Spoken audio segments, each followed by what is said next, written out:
Thank you for joining us for EMBCA's Journey and Reflections on Aristotle webinar panel discussion.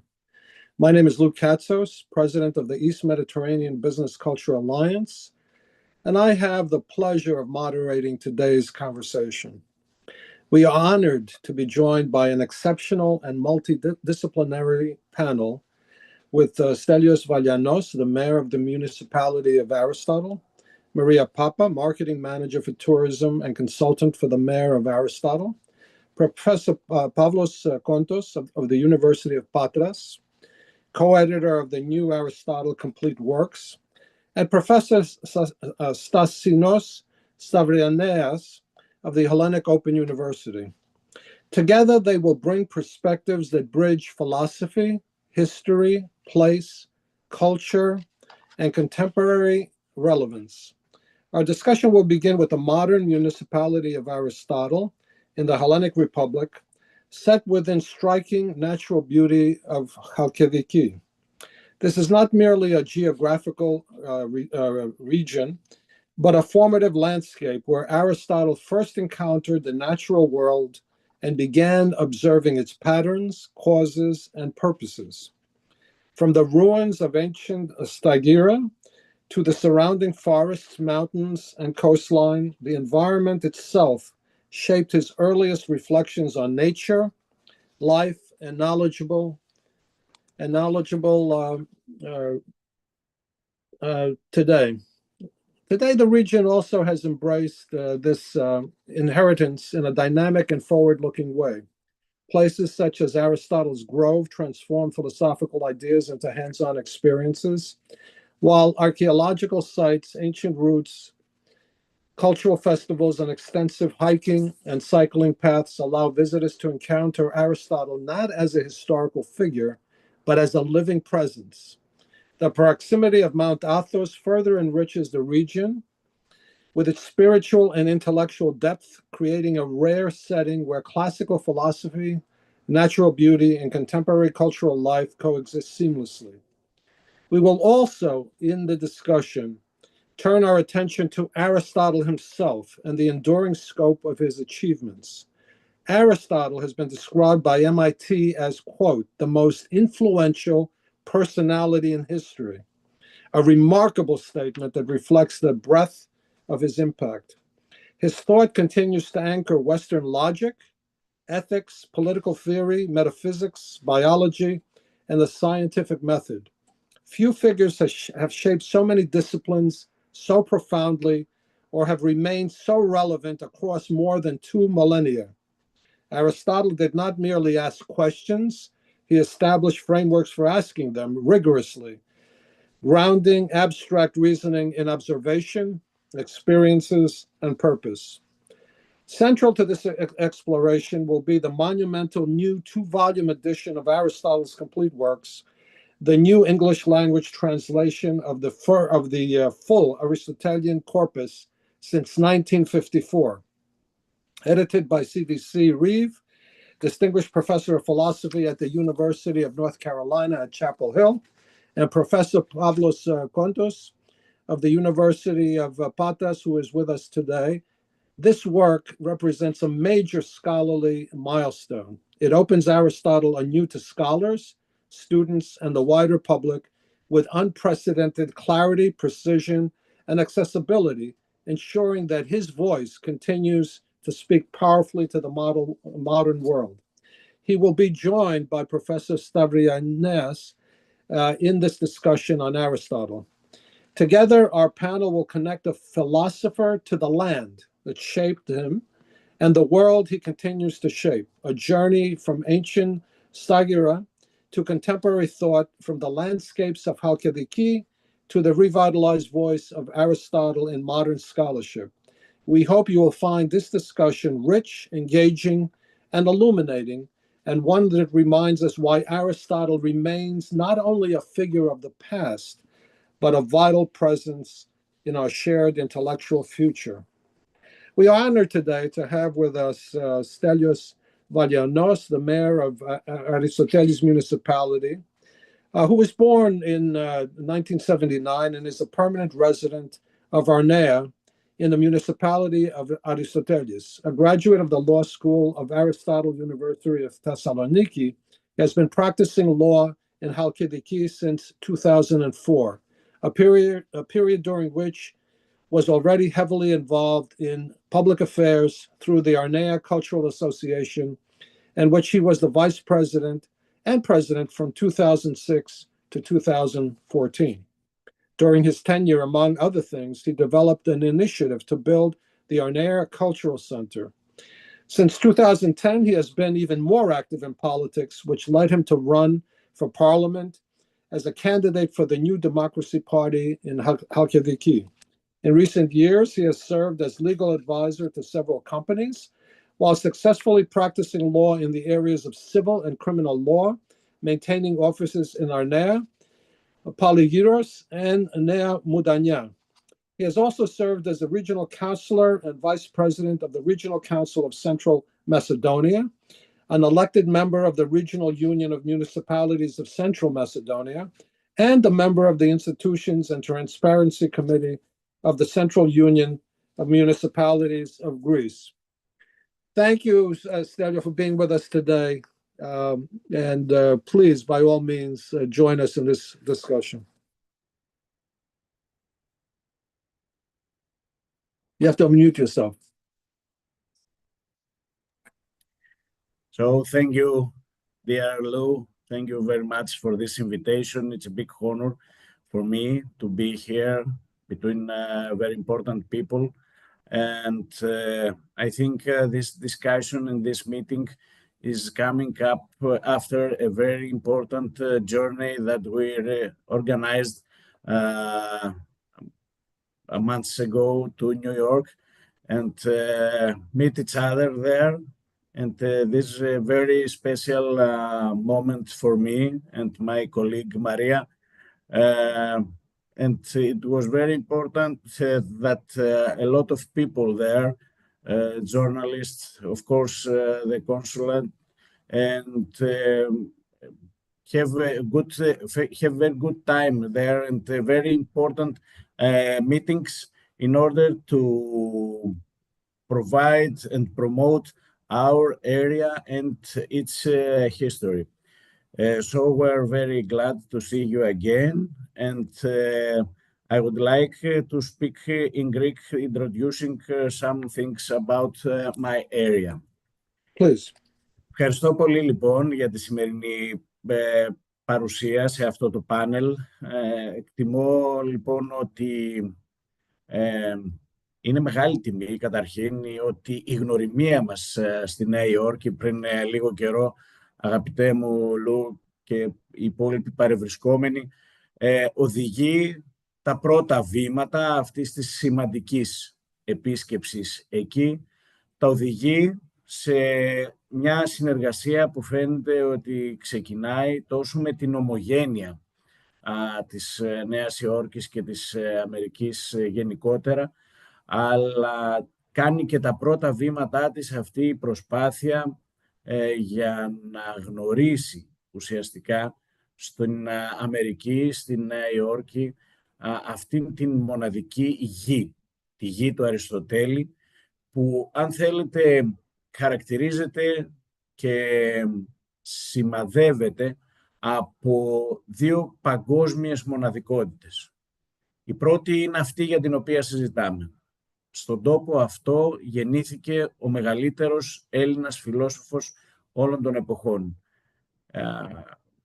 Είναι στη σημερινή Ολυμπιάδα, βρίσκονται τα αρχαία Στάγιρα με μια πολύ σημαντική ανασκαφή και μόλις προχθές τιμήθηκε λίγο καιρό μετά το θάνατό του ο σημαντικός αρχαιολόγος Ισμανίδης, ο οποίος επιμελήθηκε την ανασκαφή για λογαριασμό του Υπουργείου Πολιτισμού των αρχαίων Σταγύρων και μάλιστα θέλω να πω ότι ο άνθρωπος αυτός απέδειξε επί της ουσίας ότι κατά πάσα πιθανότητα στον τόπο αυτό βρίσκεται και ο τάφος του Αριστοτέλη, ο χώρος στον οποίο οι συμπατριώτες του, οι Σταγυρίτες, μετέφεραν την τέφρα του από την Χαλκίδα όπου άφησε την τελευταία του πνοή, και την τοποθέτησαν σε έναν βωμό που ονόμασαν Αριστοτέλειο μέσα στην πόλη των αρχαίων Σταγύρων, και μάλιστα το αναγνώρισαν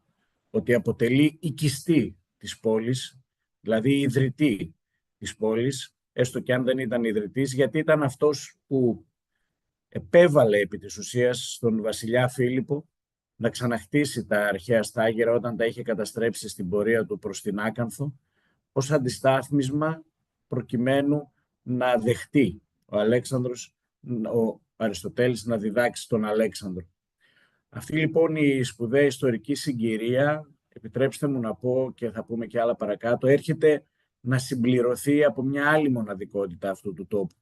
Δεν πρέπει να ξεχνάμε ότι η Ανατολική Χαλκιδική, ο Δήμος Αριστοτέλη, αποτελεί την φυσική πύλη εισόδου, την επικράτεια που πρέπει να διέλθει κανείς προκειμένου να μεταβεί στο Αγιώνυμο Όρος, στο Άγιο Όρος, στον Άθωνα, σε αυτό το παγκόσμιο σύμβολο της Ορθοδοξίας, το παγκόσμιο σύμβολο των χριστιανών, που θα πρέπει να σας πω ότι ετησίως οι προσκυνητές, λαμβάνοντας υπόψη και τους περιορισμούς που βάζουν τα ίδια τα μοναστήρια ως προς τον αριθμό που μπορεί κανείς να τα επισκεφτεί, ξεπερνάνε πολλές φορές και τους 300 με 400 χιλιάδες.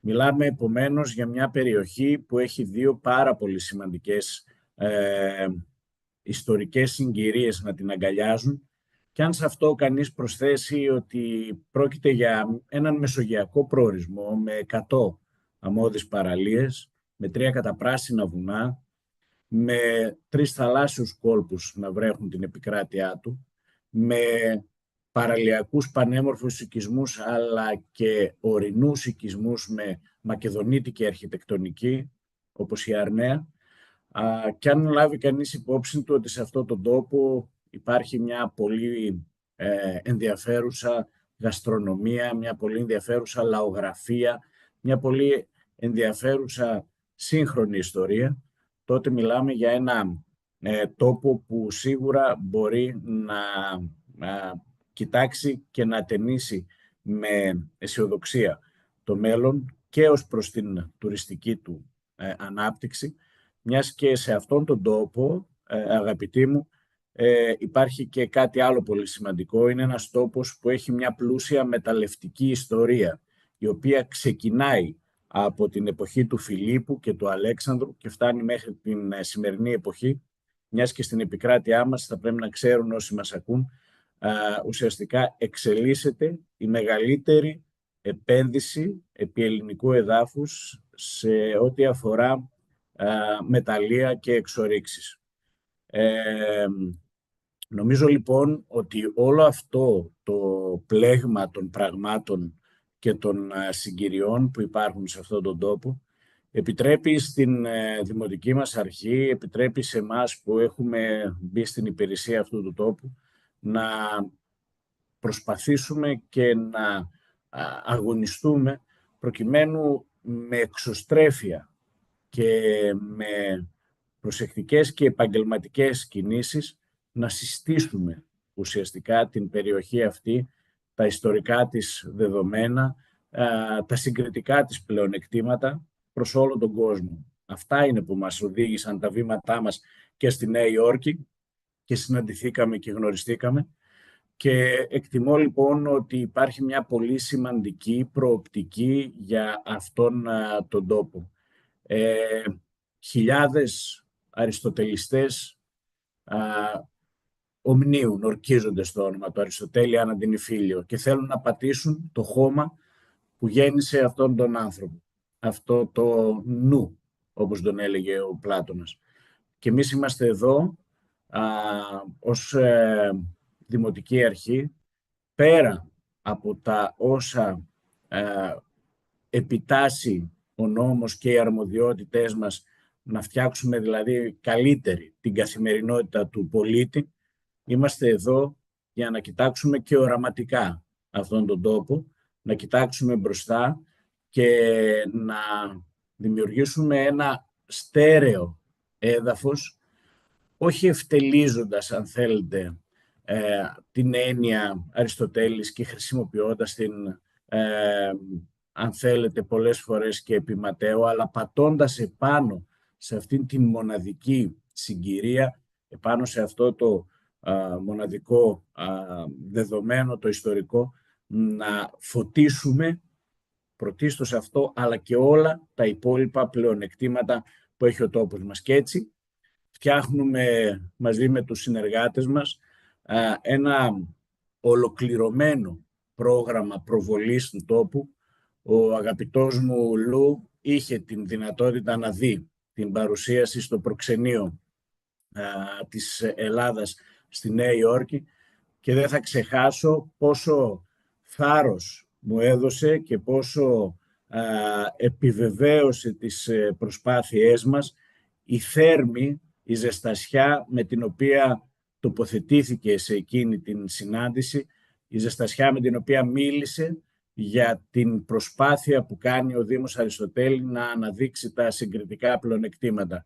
Και νομίζω ότι όταν άνθρωποι σαν τον κύριο Κάτσο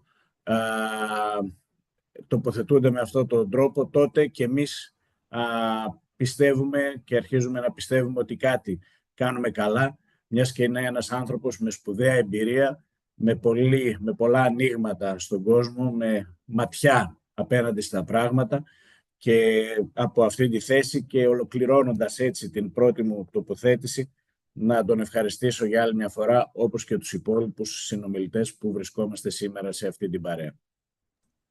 Thank you, Stelios, so much. And I have to be honest. I was extremely impressed. I was extremely impressed with your presentation at the Hellenic Republic Consulate in New York. Your region is absolutely amazing in terms of what it has to offer. And as I indicated, it's not only for the Hellenic population to visit your area, as I have gone through your area and visited your area with my son and some of his professor colleagues when we went to Mount Athos a few times. Your area has to be better known to the American public and to the international public, because it has a tremendous amount to offer. Not only because it's the birthplace of Aristotle, but just the region itself, the beauty of the region, the amount of things that you can do, the natural beauty, as we indicated, cycling and other things, and the presentations that you have around these ancient sites are just absolutely amazing. And we certainly have to support not only you, but your region to the greater public, the bigger public, let's say, through not only the Hellenic press and all the rest of that, but the English population and the travel population in particular, because I think your region is absolutely spectacular. And thank you so much for being with us today. I would like now to... I think Maria could speak about the touristic projects that we are organizing in order to see the people that didn't see at the time what we are doing there, and what we are ready to prefer to the people that will approach the area. Yes, our next panelist, and we're so happy to, and I'm happy, Maria, to see you again, because you're an amazing individual. Maria Pappa is the marketing manager for tourism and consultant to the mayor of Aristotle. Her key responsibilities, include, among many other things, a global cultural promotion, working to connect international audiences with the artistic and philosophical legacy of the region, including projects that highlight the unique religious significance nearby. Also, she's involved in media and public relations, representing the organization in international forums and webinars like we're doing today. In addition to that, obviously, she's involved with tourism and heritage and initiatives, managing projects that utilize European and local funding to curate exhibitions and develop original digital archives that showcase the area's cultural and other tremendous assets. Welcome, Maria, and thank you for being with us today. Unmute, Maria. Unmute, please. Okay, sorry about that. Thank you for being with you. I'm really happy because of that. It's our first meeting after our visit in New York. It was the first time that we decided to visit USA and to present the project of Aristotle. The name of the project is Aristotle Companion. What's that? We have created a whole package around the brand name of Aristotle, a whole package for culture and tourism. And we have created approximately 20 alternative forms of tourism around the brand of Aristotle. The most popular one, the most important one, is a hiking trail and the biking trail around the Aristotelian mountain. The name of the mountain, we say Aristotelian mountain because of the study of the Aristotelian University of Thessaloniki. So this was the first project started approximately 15 years ago. And I say that this is the most popular because it already attracts a lot of visitors from Great Britain, from Sweden, from Central Europe, from Balkans, from Greece, from everywhere except from USA. Now we are trying for that. I have to speak also, apart from that, I have to speak also about the revival of the Aristotelian event. And I have to say that we are really proud because of this initiative, because we decided to proceed in this revival in order to honor not only Aristotle, but all the project around Aristotle, or the projects. We started with conferences, sometimes international conferences, sometimes conferences for Greek people. I think that Mayor was referring to that, conferences with politicians, with mayors, with everybody. But we don't want them to come here to the ancient Agora, to the ancient city of Stagira, to speak about, in general, about anything, but we would like them to study Aristotle and to speak about Aristotle, about his documents, politics, ethics, etc., etc., etc. This year, the symposium, the conference, is dedicated to the ideal city of Aristotle. And we are expecting a lot of politicians, the whole Greek government, to come here and to speak about him. I would speak hours and hours about this project because we decided to run it, to create it first of all, and to run it from the beginning. I will always be happy. I will always be proud because we did it, because we are running it, and also in the future. And I think that I am part not only of this project, but part also of this destination. Thank you very much. I will speak later on also.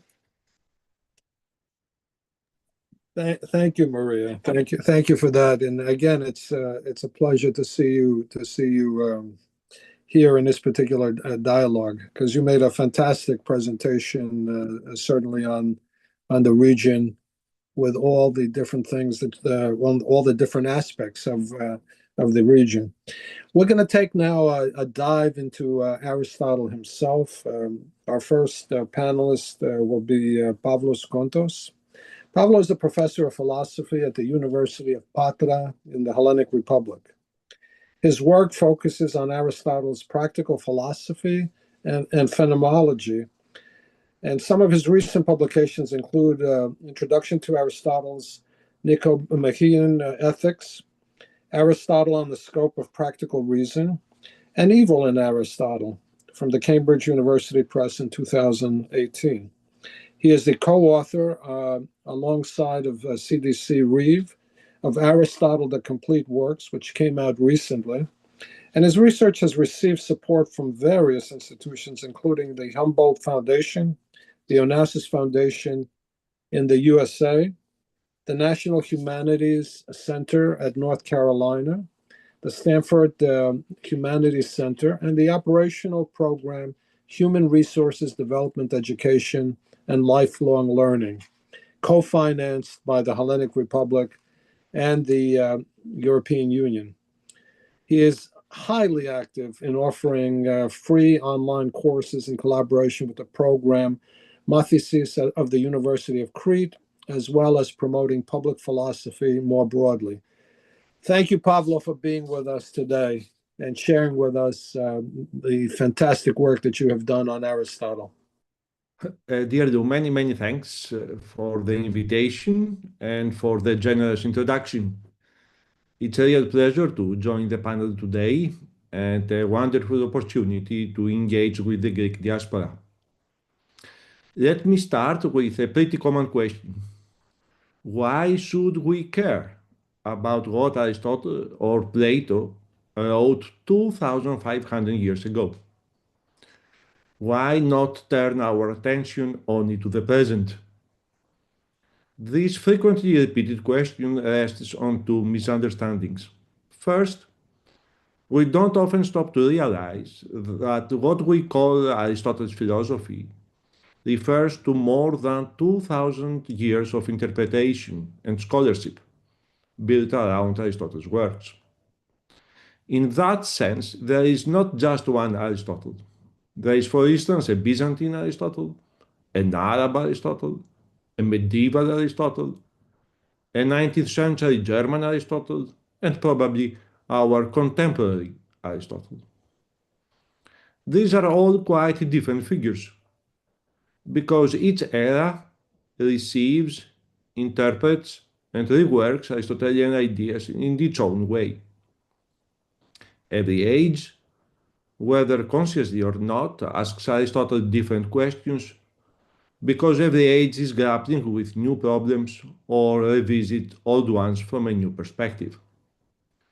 In that sense, revisiting the same ancient texts, Aristotle's texts, and philosophy's capacity to generate new thought are two sides of one and the same coin.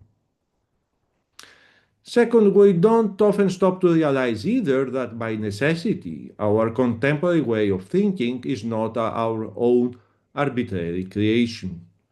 We want it or not, the patterns of thought we adopt, the concepts we are using, the prejudices we endorse originate in the past. And without any patriotic or nation-centered connotations, the truth is that ancient Greek thought remains one of the main cornerstones of Western civilization. For instance, honestly, there is hardly any ethical or political theory out there today that does not in some way engage with Aristotle's core ideas. Let me give an example. Everyone speaks and rightly so about happiness. This is all what all human beings seek, what politicians everywhere in the world promise to promote.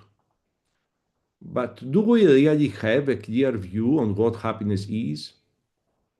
Or rather, do we today presuppose that each one of us may decide on their own what happiness is for them? Is happiness a matter of personal imagination, willful decision? It is a matter of taste? Now, when we talk about happiness, we are using the English word that translates the Greek term eudaimonia, eudaimonia.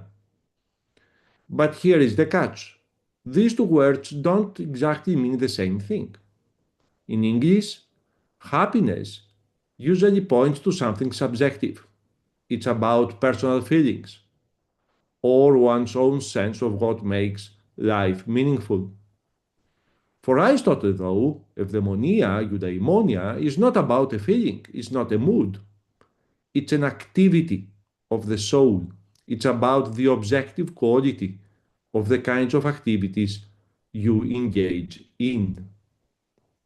I'm convinced that despite all the radical changes in human civilization, Aristotle's notion of happiness is still relevant today.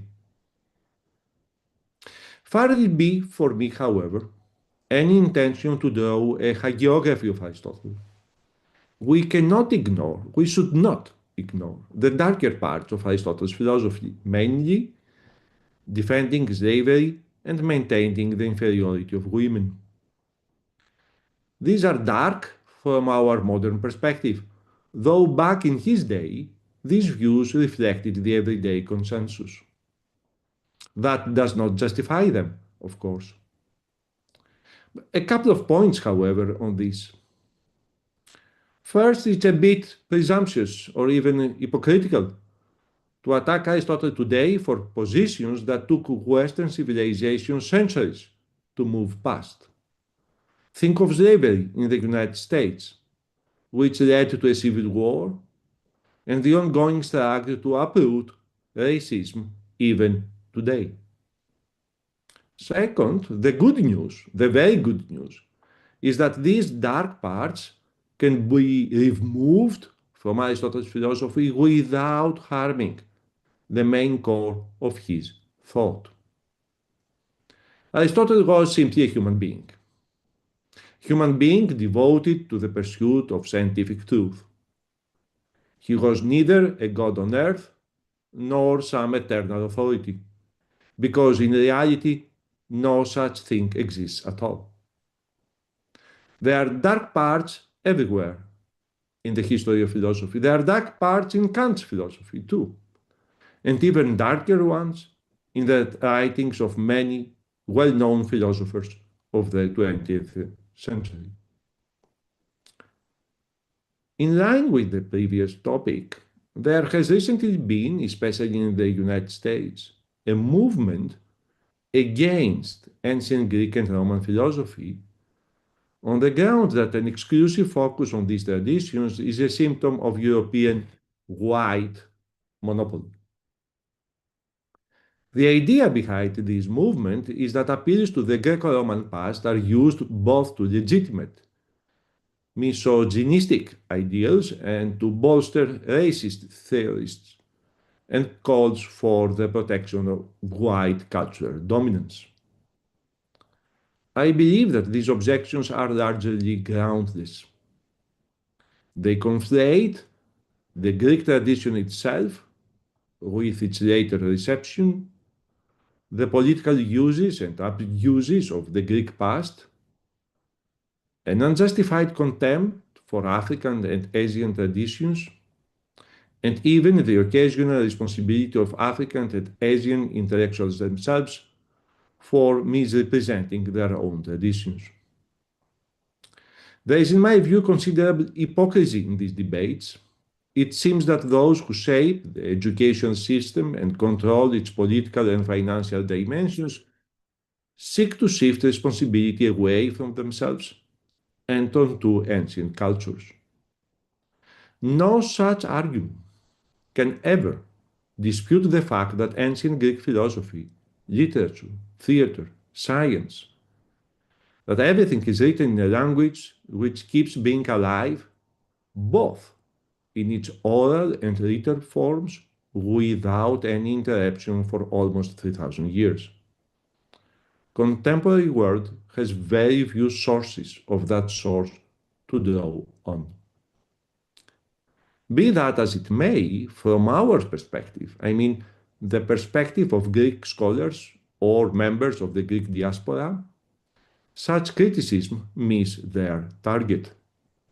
No one would be justified in criticizing us for promoting the study of our own past. Let me now conclude with a reference to the edition and publication of Aristotle's complete works, which you mentioned in your introduction. Aristotle's complete works is the first attempt, after approximately 100 years, at providing a fresh translation of the entire Aristotelian corpus in English. I have a copy. I have a copy here. This is that. 3,000 pages. The project has been a collaborative project Besides the editorial work assumed by Professor David Reeve at North Carolina at Chapel Hill and myself, and besides the many translations by David Reeve himself, we have commissioned well-known scholars from Europe and the United States to translate Aristotelian treatises they specialize in. We have also invited many others, mostly from Greece, to serve as readers. Professor Stavrianeas is one of them. Let me emphasize that such significant contribution by contemporary Greek scholars to an Anglophone edition of ancient Greek philosophical texts is unprecedented. I could give more details about these the enormous investment of time and energy and human resources this edition required during the discussion, if you would like. The first question one addresses to me each time I present the edition of Aristotle's complete works is, why do we need a new English translation of Aristotle's texts? The answer is for three main reasons. To start with, the edition of Aristotle's complete works is based on the new critical editions of Aristotle's texts, either already published or under publication. Therefore, this is the translation of the most updated version of Aristotle's texts themselves. At the same time, our translation has incorporated the interpretive tradition of the last decades of Aristotle's scholarship, which has offered new views on Aristotle's notions, terms, and passages. And third, from a methodological perspective, the technique of translating philosophical texts into English has developed significantly, and there is greater demand for accuracy and consistency. The present publication, so we believe, meets these demands. As far as I know, it is the most consistent translation of Aristotle's corpus ever, and I mean it, ever. The second question is whether AI could translate Aristotle's texts from ancient Greek into a modern language on its own. Often young people ask me that question. My gut reaction has always been no way.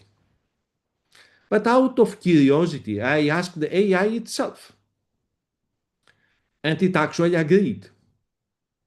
It admitted that, I quote, it struggles with Aristotle's elliptical sentences, with premises that are assumed rather than spelled out, and with questions of philosophical judgment.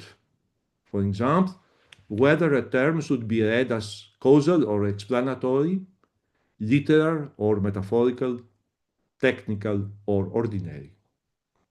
For all these reasons, AI concludes, I quote verbatim, human beings are still needed. I repeat the final answer by AI, human beings are still needed. That little word, still, is worth paying attention to. We hear it more and more often. Humans are still needed, as if the implication were that they might not be needed at some time in the future, probably the near future. My own view is that judgment, not just philosophical judgment, but judgment full stop, is what makes us human. A world in which the need for judgment, whether intellectual judgment, moral, political, or aesthetic judgment, is eliminated or even seriously reduced, is nothing short of a totalitarian hell. Aristotle knew perfectly well, and cannot help repeating it in his ethics, politics, and rhetoric, that judgment, the Greek term is krisis, is a necessary component of a truly human world. Many thanks, Lou, again. Pavlo, thank you for that, and in particular, thank you also for bringing up the debate that's taking place currently in the United States academic circles. I think that there has not been enough pushback with regards to what's taking place on the university level, with some people, some universities wanting to take the works not only of Aristotle but others away from academia. So I think as Even a separate, Plato, even Plato, it even seems that some even universities, even Plato, yes, and have prohibited yeah. teaching Plato's Republic. So I think that that is part of a discussion that we have to have with many people to push back in a very forceful way, understanding that a lot of people don't really, not only Plato but Aristotle, said a lot of people don't know too much about their works. But we have to certainly in the diaspora, certainly in the American diaspora, there has to be a linkage with academia, including professors here, but also professors obviously in Hellas or in the Hellenic Republic, to work in concert to to be more forceful, because it's been allowed to take place without really the appropriate pushback from an intellectual level. In other words, a lot of the pushback has been emotional, ethnic, etc. But that's not really what is needed here. And I think you bringing it up, is extremely important. So that's something that we have to, I think, after this particular panel discussion, also get into and figure out how we can, as a community, with scholars, because scholars are the most important thing in the pushback, that we have to do something in the United States educational system, because it's a very big negative. And as you said, Aristotle, Plato, what have you, they're as relevant today as they always were in many different ways. With that, I'd like to introduce our next panel, Stasinos Stavrianeas, who is an associate professor at the Hellenic Open University School of Humanities. He studied at the universities of Crete and Edinburgh, where he obtained his PhD. He has taught at the universities of Edinburgh and Patras, and his research focuses on ancient Hellenic science and philosophy, with his interests ranging from over philosophy and history of science, metaphysics, ethics, and modern aesthetics. He is currently president of the European Society of Ancient Philosophy and director of the research program Philosophy and the Arts of Life. He is the author of a translation and commentary of Aristotle's Parts of Animals and Aristotle's Generation of Animals, part of the modern edition of the collected works of Aristotle in Nissos Publishing House. He is the author of an introduction on Aristotle's theoretical philosophy for the book series Kalipos Open Academic Textbooks, and he has published several papers in several volumes with Cambridge University Press. He has also co-edited the volumes Aristotle on How Animals Move, with the text translation and interpretive essays, with Andrea Falcon, and Philosophy and Medicine in Ancient Greece, Methods and Problems, with Stavros Kouloumentas. He is also the director of the master's program on philosophy and arts at the Hellenic Open University. Welcome and thank you for being with us today. Well, thank you, Lou, for the invitation, and thanks everyone. It's very nice to be together with the company of people from Stagira, which I visited quite a few times, and I was impressed by the archaeological site and the area's natural beauties. But also to be speaking together with Pavlos, a colleague for decades now and a dear friend, and celebrate his work on the new edition of Aristotle's translation, a very important publication, obviously the most important for the 21st century Aristotelian studies.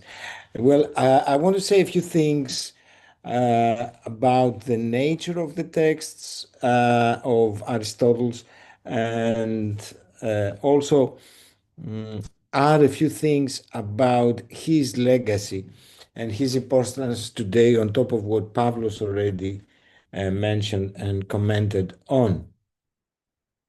Now, there's a funny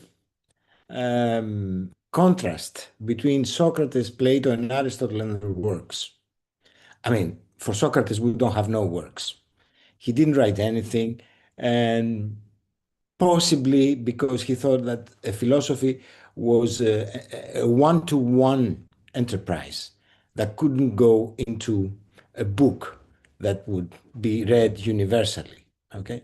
For reasons that we can discuss. So we have Socrates, but we have nothing written from Socrates.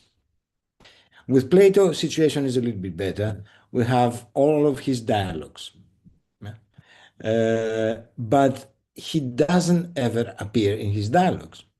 The people who are talking there are other than Plato. So we never can be very sure or certain that he's quoting his own views, his own arguments, his own ideas. There's always a question mark whether what we read in a dialogue is what Plato subscribes to. So there is this enigma which is really intriguing, both in the case of Socrates and in the case of Plato. With Aristotle, we are in a much better condition in the sense that Aristotle is the first one who writes treatises under his own name and trying to put forward his own arguments. So we can trust Aristotle that he's honest with us. However, the problem with Aristotelian texts is that they were mostly notes or texts that were used during the teaching in his school or even in the academy, where he was also teaching apart from being a pupil of Plato. And they were not supposed or worked out in detail in order to be published. Therefore, as Pavlos mentioned, premises are missing from the argument. Sometimes the conclusion is never stated. We need examples, but we cannot really get them, or it's not clear what the examples are aiming at. But all this uncertainty has provoked a lot of discussion and numerous different interpretations. Also, Pavlos mentioned there is a Byzantine Aristotle and a Latin medieval Aristotle, and for every one of us, there is a slightly different reading of the same text. So it's very important to be able to have a good translation from which we can work through these texts, a reliable translation with a good glossary or dictionary, and so as to be able to navigate with certainty through the text, building our interpretation. Also, this is what provokes people to study Aristotle yet again, despite all these waves of different interpretation that one has to go through in order to get a clear view of Aristotelian philosophy. But we can say more about the text in the discussion, the text rather. Now, a few things about Aristotle's legacy and his presence or importance for the study of science today. Now, there is a general point to be made. Philosophy studies its own history in a way that this doesn't happen for any other science. In physics or biology or chemistry, what you mostly study is the last word of the scientific evolution so far. You don't need to study the past. Now, in philosophy, things are different, and they are different for a reason. The reason is that, as Pavlos said, the concepts we're using were born in the works of Plato and Aristotle and later commentators. So you cannot just start from where we are today if you want to understand how these concepts were built gradually and through arguments that people accepted and then rejected or objected to, and so on and so forth. So you need to know the history of your concepts and arguments and ideas. And for a further reason, because sometimes we seem to come up with an idea, which we need to know whether it was already rehearsed or proposed in the past. We can't afford to be ignorant about the past. Now, Aristotle in particular, he is most important because his works are a sort of encyclopedia of the ancient wisdom of ancient thought. And this brings us to, I think, the most important element in Aristotle's legacy. You know, Aristotle is a pioneer in the sense that he's the first one to write a treatise on logic, on how to make strong arguments. He's the first one to embark in a very detailed and systematic biological research, or even he's the first who, even rudimentary, he does some sort of political science. So he's the founder of biology and logic and political science and many other disciplines. But there's something even more fundamental in his contribution. And what is that? His method. Aristotle starts off his study at any particular domain by reviewing the views of the predecessor. Okay? So his method consists in taking hold of the views that the previous thinkers have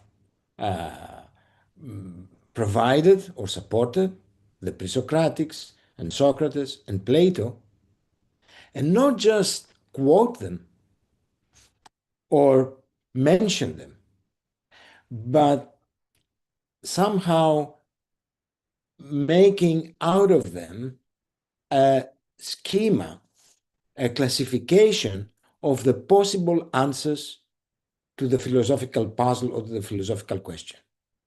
So in this way, he creates a map of the field, be it biology or logic or ethics or psychology, of the possible answers. And he can measure how far the predecessors solved the problems that occupy us in the domain. And therefore, he knows what's left unresolved and what he needs to find answers to. Now, this method is what we follow today and throughout the time of Aristotle up to now in philosophical and scientific method. Try to bring in the possible solutions people have defended on a topic, rehearse their arguments, see how well they score, and then find out what's left puzzling or unresolved. Okay? This is the way of Western science. This is the way of Western philosophy. This is the method we all follow in all sorts of scientific disciplines. In this sense, Aristotle has shaped, looking toward the future, he has shaped the way we research scientifically, and looking towards his past, he has furnished us with an encyclopedia of the views of ancient thinkers. So the starting principles, the starting points of Western science. So I would say that if one wants to become insightful how science grew out of the ancient Greek tradition. He had to delve into Aristotle's works, not only the methodological works, the ones that deal with logic and scientific explanation, but also with the particular treatises on ethics, politics, and understand how our method is shaped. Now, to finish up with, we perhaps link each thinker, philosopher, scientist with a famous quote.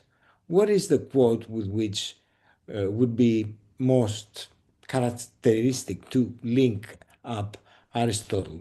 If it was a theater play, what would be the most common phrase Aristotle would say in his appearance on stage? I would suggest the first phrase of his famous metaphysics. Human beings by nature desire knowledge.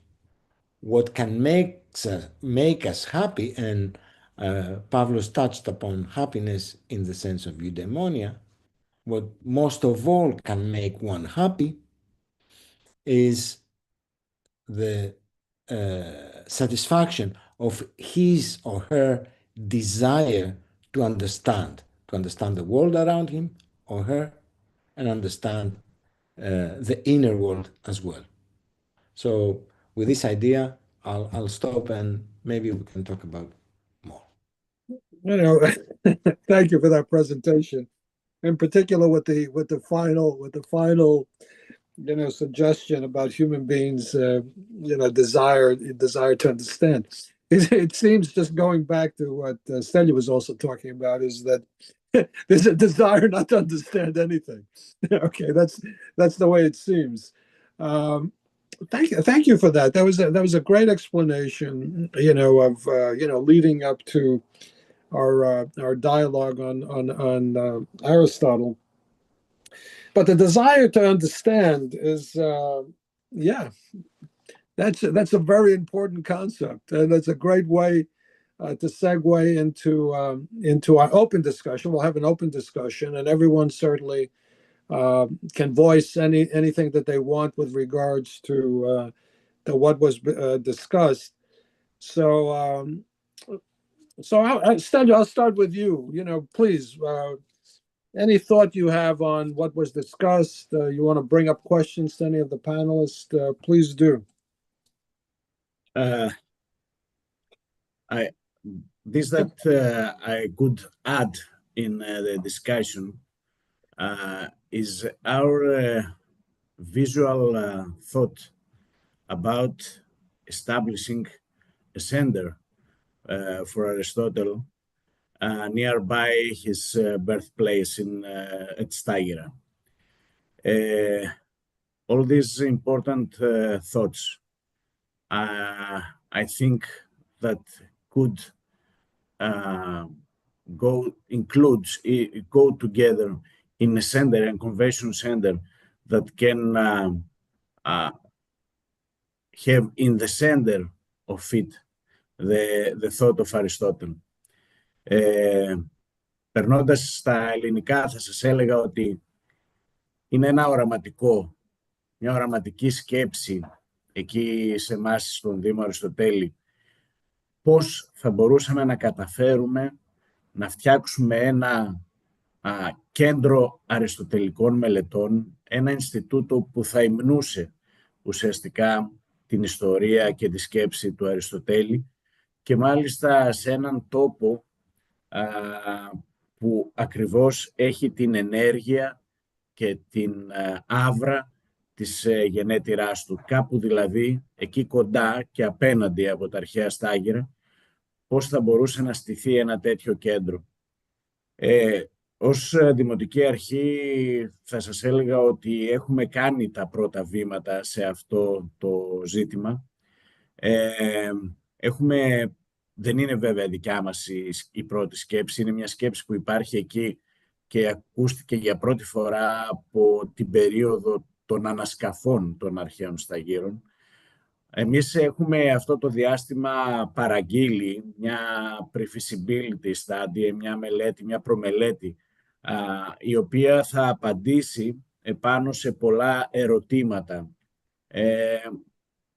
Τι χαρακτήρα, τι ύφος πρέπει να έχει ένα τέτοιο κέντρο, τι θα πρέπει να υπηρετεί, ποιες είναι οι δυσκολίες που θα αντιμετωπίσει στην κατασκευή του, τα νομικά ζητήματα, τα πολεοδομικά ζητήματα, ποια θα είναι η οικονομικότητά του, δηλαδή αν και πώς θα είναι βιώσιμο ένα τέτοιο κέντρο, γιατί δεν είναι σκοπός μας να σχεδιάσουμε μια υποδομή η οποία από την επόμενη ημέρα θα αρχίζει να καταστρέφεται, χωρίς όμως να μπορεί να έχει την οικονομική βιωσιμότητα που χρειάζεται.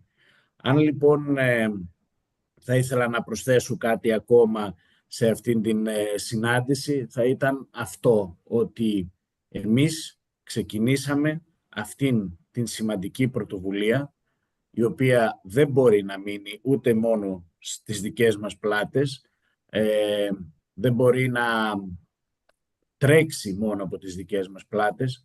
Εδώ, για να μπορέσει να υπάρξει αυτή η οραματική εξέλιξη της δημιουργίας λοιπόν ενός αριστοτελικού κέντρου στη γενέτειρα του Αριστοτέλη, θα πρέπει να συνεργαστούν άνθρωποι όπως εσείς, άνθρωποι που θα μπορέσουν να υπηρετήσουν την ιδέα του να είναι συγκεντρωμένη κάπου η γνώση του Αριστοτέλη και γύρω από αυτήν να γίνονται συζητήσεις, την ιδέα του να έρχονται φοιτητές από όλο τον κόσμο, από τα ξένα πανεπιστήμια και να κάνουν εκεί ένα μέρος των μαθημάτων τους και της διδασκαλίας τους, την ιδέα του να έρχονται εκεί και να διοργανώνονται, γιατί όχι, τελετές ορκομοσίας από φοιτητές που ολοκληρώνουν τους κύκλους σπουδών τους και εκεί που ο Αριστοτέλης έκανε τα πρώτα του βήματα και είναι θαμμένος, έρχονται να ορκιστούν στην επιστήμη τους,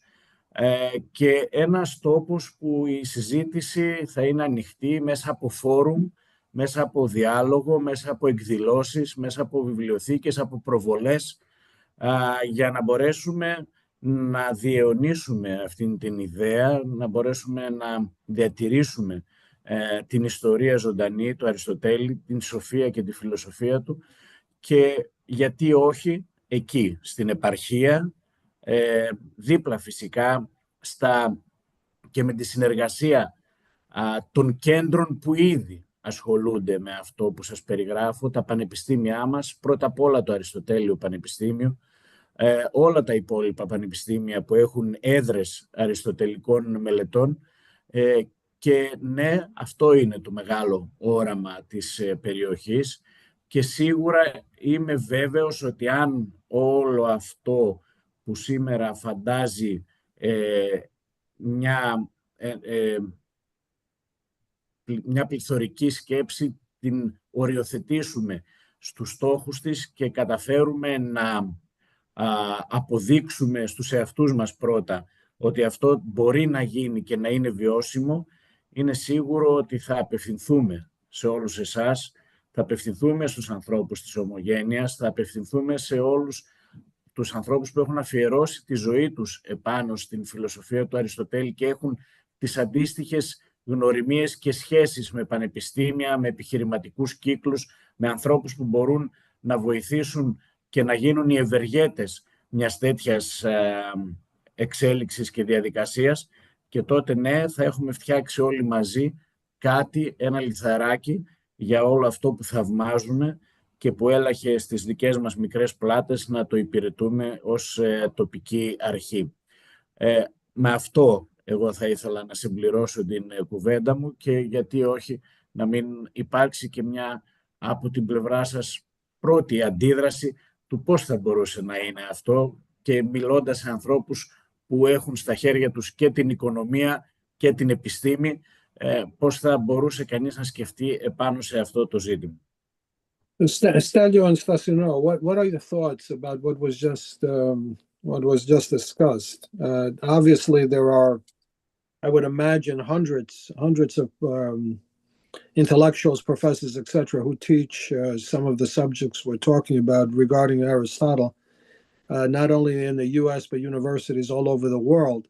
So, would you like to just comment or have some thoughts on what was just asked by Stelios? I can start. Yes. Dear Stelios, that's a wonderful idea to start with. And the momentum is very good. It's the first time in Greek universities you have so many Greek scholars who are well known abroad, who have many collaborations, true collaborations with people from the United States, Europe, North America, even China. And all these Greek scholars are very well known abroad and well respected. As far as I know, it's the first time that something similar happens in Greece, in Hellas, in the Greek universities. That's why also we have very good master programs with students from abroad. We ran the last 3 years a very, very successful Athens MA program in ancient philosophy with students from the States, from Brazil, from Italy, from everywhere in Europe. Very few Greeks, all the other ones are from abroad. We also run many philosophy programs with Chinese students, many Chinese students, in Patras, in Athens, everywhere, in Crete. So it's the, let's say, the academic environment would be very ready to contribute to something like what you just described. We know how to do it. We do it for our own universities the whole year. It's a very nice momentum. Aristotelian studies, despite all these things against humanities, against ancient philosophy, against ancient Greek culture, they are flourishing. There are many people everywhere who are doing Aristotle. There are many journals, international philosophical journals specialized in Aristotle. There is a growing interest in China. There are many Chinese who learn and speak and read very well ancient Greek. So it's feasible from an academic point of view. I don't know the financial terms, but I know that many people would be ready to pay for coming and participating in seminars, small circles of lectures, and things like that. Students would be ready to pay because the money you will demand from the Greek perspective will be enough, but from the perspective of a student in the United States, it will be something very, very, very, very low. So they are ready to pay for it. According to my experience, it's the best momentum. And Stasinos may present his own experience on these things. Stasinos? You're mute. Unmute. Unmute yourself. Sorry about that. That's Yeah, okay. it's a very nice idea, and as Pablo said, the environment allows for thinking towards that aim. I would add that what is needed for this kind of activities, initiatives, and so on, is a constant flow of funds and or a constant flow of people who would be happy to come over and participate in such activities or seminars, short term or medium term or whatever, so that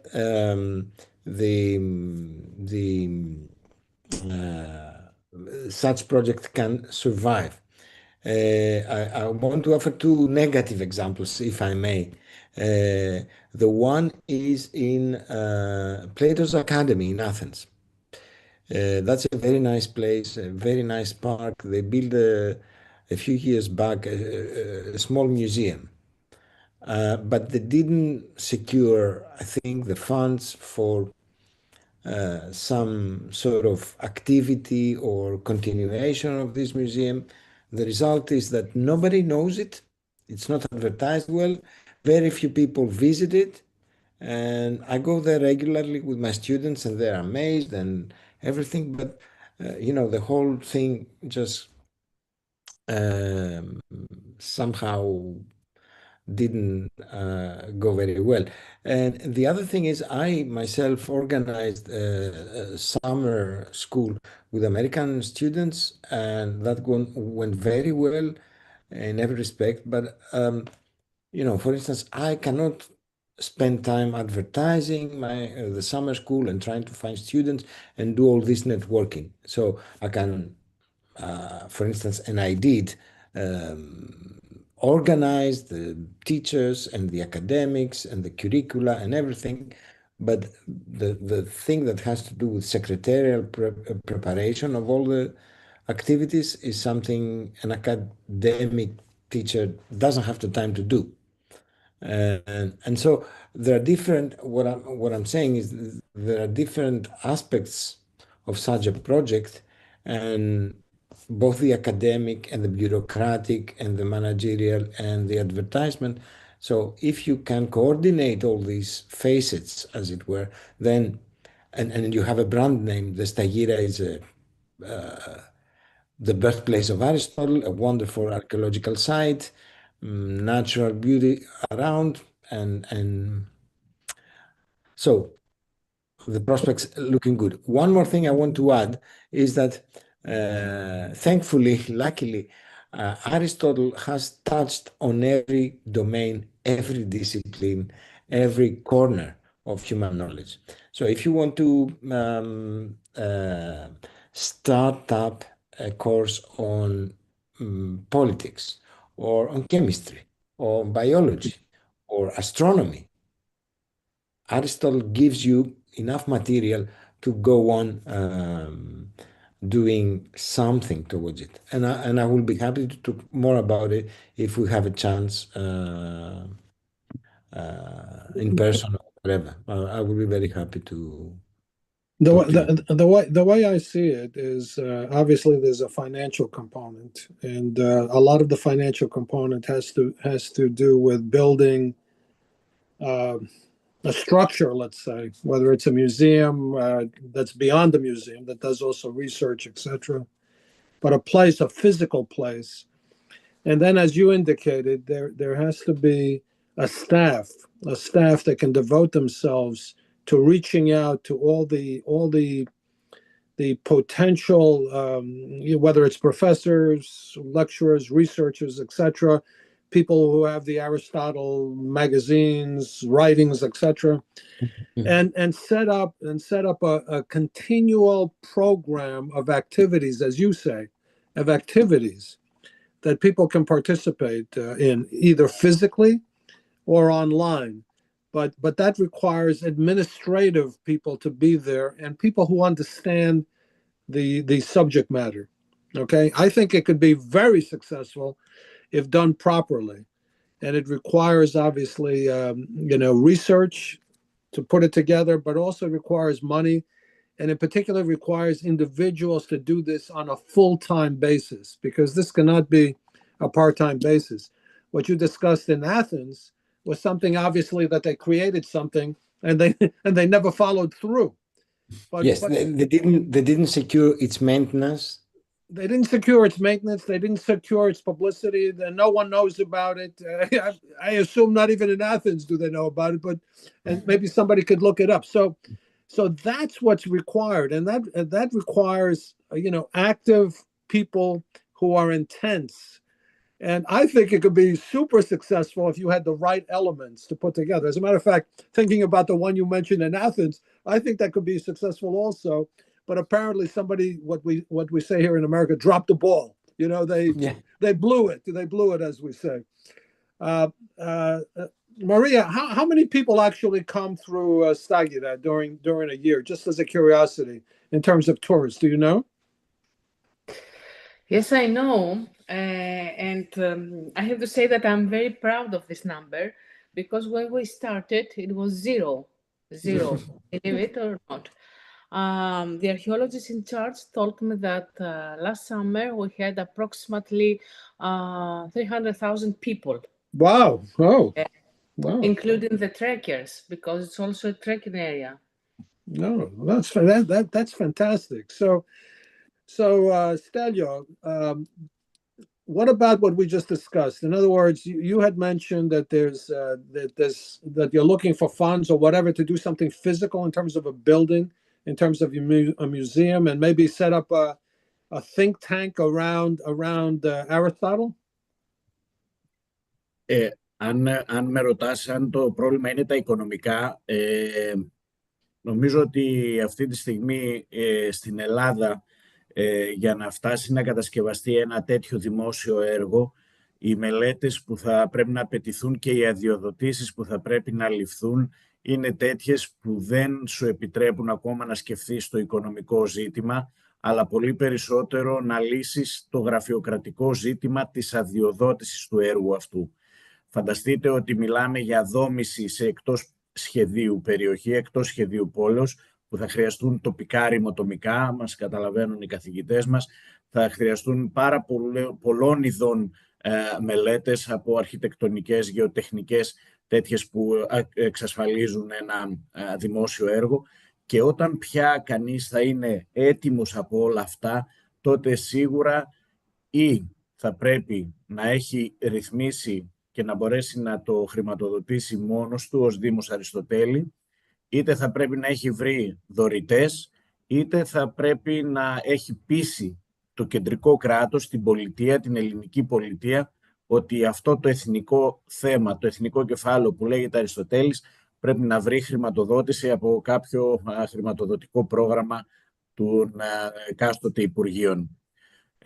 Για το ζήτημα είχε ενημερωθεί παλαιότερα και ο τότε πρόεδρος της Δημοκρατίας, Προκόπης Παυλόπουλος. Νομίζω ότι και δίπλα στο Δήμο μπορούν να σταθούν και η Περιφέρεια Κεντρικής Μακεδονίας για ένα τέτοιο ζητούμενο. Και σίγουρα, αν και το Υπουργείο Πολιτισμού λέει μέχρι στιγμής ότι δεν είναι δικιά του υπόθεση να τρέξει κάτι τέτοιο, νομίζω ότι όταν αυτό αρχίζει να παίρνει σάρκα και οστά ως προς την μελέτη του και το πώς θα στηθεί, νομίζω ότι όλοι θα τρέξουν να συνδράμουν σε ένα τέτοιο έργο. Είμαι σίγουρος όμως ότι χρειάζεται να κάνουμε πολλή προεργασία εμείς από την πλευρά μας, ώστε να μπορέσουμε να ανοίξουμε μετά τις πόρτες και να έρθουν άνθρωποι που από όλο τον κόσμο που αγαπάνε τον Αριστοτέλη για να βοηθήσουν και να βάλουν το λιθαράκι τους είτε οικονομικά, είτε οργανωτικά, είτε λειτουργικά. Πάντως είναι δεδομένο ότι θα πρέπει να φτιαχτεί εκεί ένα ιδιαίτερο νομικό πρόσωπο, το οποίο θα διαχειρίζεται τα πράγματα αυτού του κέντρου, και σίγουρα θα πρέπει να έχει μέσα, όπως είπατε και εσείς, active people που θα τρέξουν ειδικά για τον σκοπό αυτό, γιατί οι δυνατότητες της τοπικής αυτοδιοίκησης μπορεί να είναι πεπερασμένες ως προς το να σηκώσει και αυτό το καρπούζι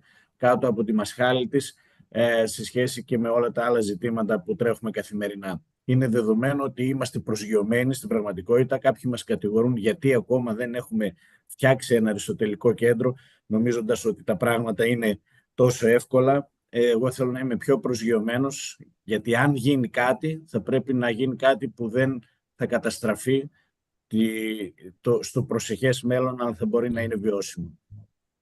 I think that the easiest part, one second, Pablo. I think the easiest part is the academic community to get them involved, okay? Because the academic community wants to get involved, okay? I'm willing to bet if somebody starts putting this together, even if it's not in a physical presence, but it's through internet or what have you, I think the academic community will absolutely want to get involved in this. In terms of government, I'm not going to say anything because I think governments are very slow in everything. But I'm very impressed. I'm very impressed when you tell me we went from 0 to 350,000 people going through an area. That's very impressive. Pavlo, you wanted to say something. We all know what it means in Greece to create something like that. The bureaucracy is amazing. It's very, it would take ages to do it. But there is another way to do things, I suppose.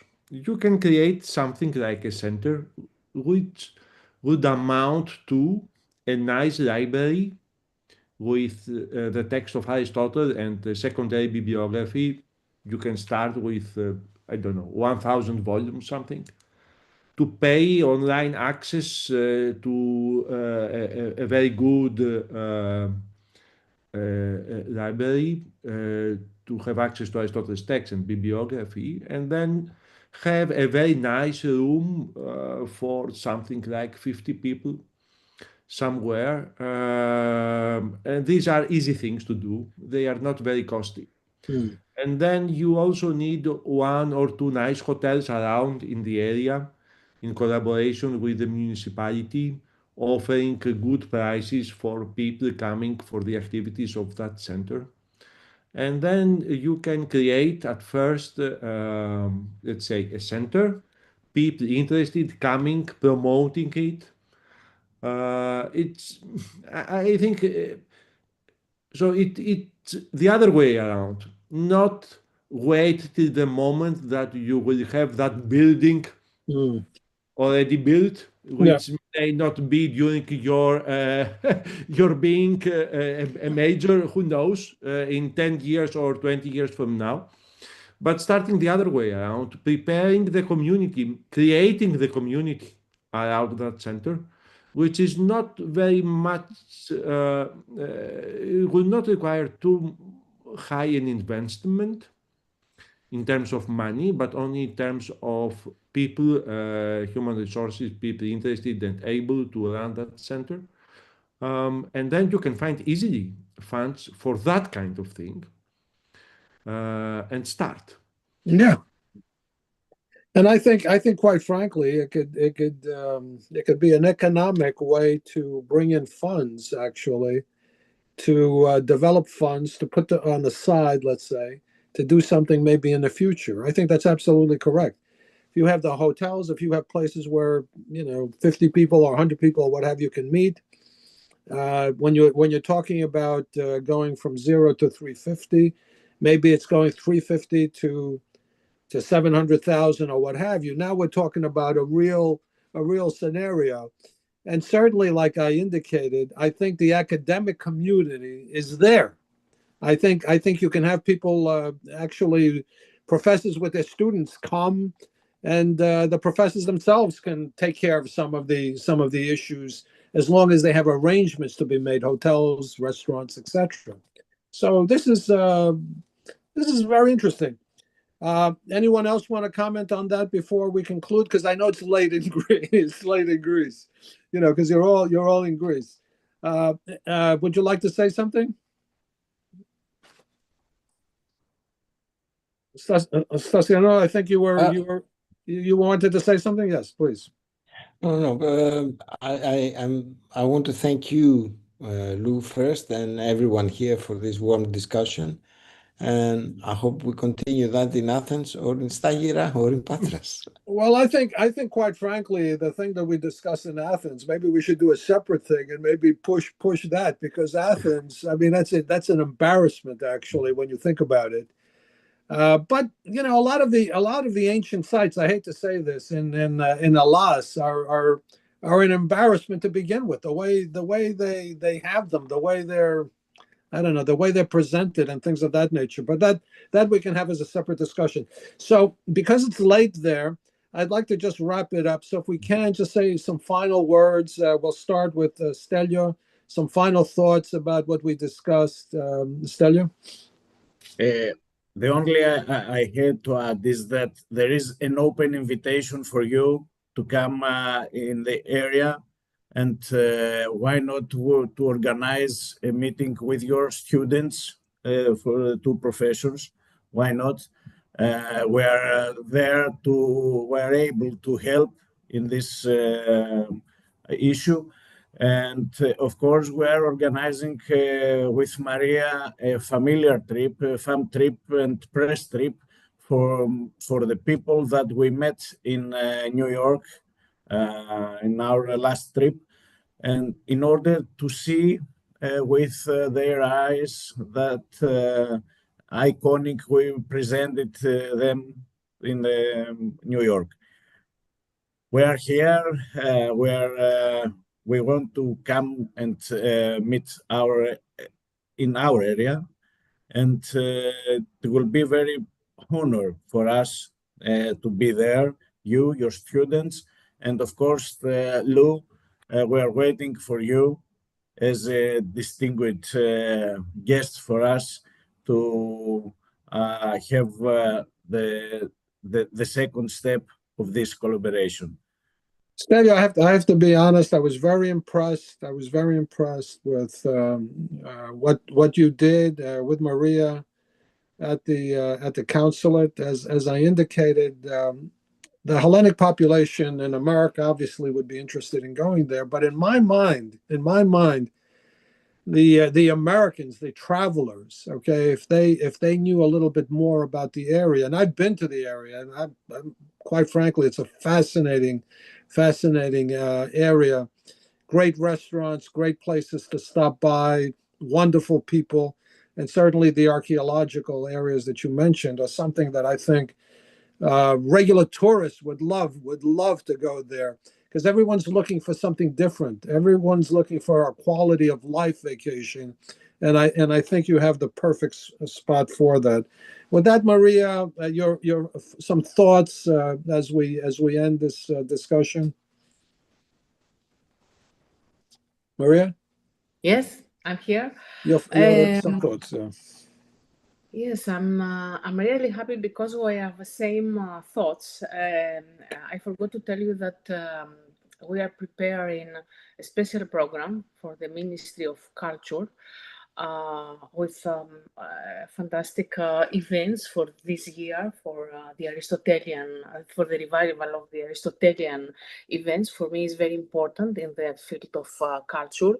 We are also organizing workshops for students for Montenegro, and believe it or not, from the students of Queens, because we met Mr. I don't remember his name. This is Queens College? Queens College? Yes, I don't remember the name of the professor, and now we are in contact with. Did you meet with Alexiou, maybe Nicholas? Yeah, no, exactly. Nicholas Alexiou. Yeah, a good friend. Yeah, good friend. We're waiting for them in July. By the way, Nicholas is part of EMBCA, by the way, just so you know. Yes, yeah. yes. And it is very important, the field of communication. You were referring to so many times, and we are working very hard on it in the field of communication. I forgot to tell you that 2 or 3 years ago, I don't remember exactly, we have been networked with the birthplace of Confucius, Chufu, in China. Yeah. So, yes, during a big conference organized by the Aristotelian University of Thessaloniki, and now the two Aristotle and Confucius are together or in Chufu or in the birthplace of Aristotle. And we had, in this way, we had the first groups of Chinese students in the field. And in this way, we started with journalists, with travel agents from everywhere. And that's why we had so many visitors step by step and year by year and time by time. We are going to continue. We would like to have people, students and people and visitors and travelers from the States, for sure. We're going to work very hard for it. And you told me, you spoke about an international conference at the beginning. Yes. And you must know that if you promise something, for me is a deal. So I'm going to disturb you till the end of the conference. It's okay. I don't mind being disturbed. I've been disturbed many times before, but I think you guys have everything that's required for somebody to have a wonderful time in that particular location. Pavlo, thank you for being with us today also, and some of your thoughts. And I loved how you went into some of the dangers that you talked about. And I think that's something that we have to pursue, because we cannot allow it to stand. It goes against the desire to understand that was indicated before. Your thoughts, Pablo. Some of your final thoughts. First, many thanks again for inviting me personally. Many thanks for promoting the new edition of Aristotle Complete Works. I would like to say to Stelios and Maria that if they need our assistance, we are more than happy to provide it. If you start creating a library of Aristotle's works, I promise to offer you a free copy of Aristotle Complete Works. We have the know-how. We have done it many times here in Patras with Stasinos or in Athens, and we have many students from abroad, Chinese and American students, so we can provide the ideas, assistance, and everything. I wish you the best for your projects in Stagira. Thank you so much, Pablo. Stasino, some final thoughts before we adjourn? I don't want to delay you anymore, but I want to thank you once more, Lou, for inviting us. You. I'm very glad to meet Stelios and Maria for the first time, and I'm sure we're gonna talk again about these things. It's amazing. That's what I want to underscore, that 2,500 years after his death, Aristotle brings people together, and different projects, ideas, and from different corners and with different motivation, people are gathering together, and we are a small community here, but we owe that to old Aristotle. Absolutely. Thank you all. This was an amazing discussion, amazing panel. To our audience, please join us on February 8th. We're going to have a panel discussion entitled "The Hellenic Language, Identity, Continuity, and the American Diaspora," as part of a discussion around the International Hellenic Language Day on February the 9th. Thank you again. Thank you to the panelists. And we have to continue to pursue what we're talking about. I like this. This was a great discussion. Thanks again. Thank you. Thank you very much. Bye-bye, everyone. Take care. Thank you.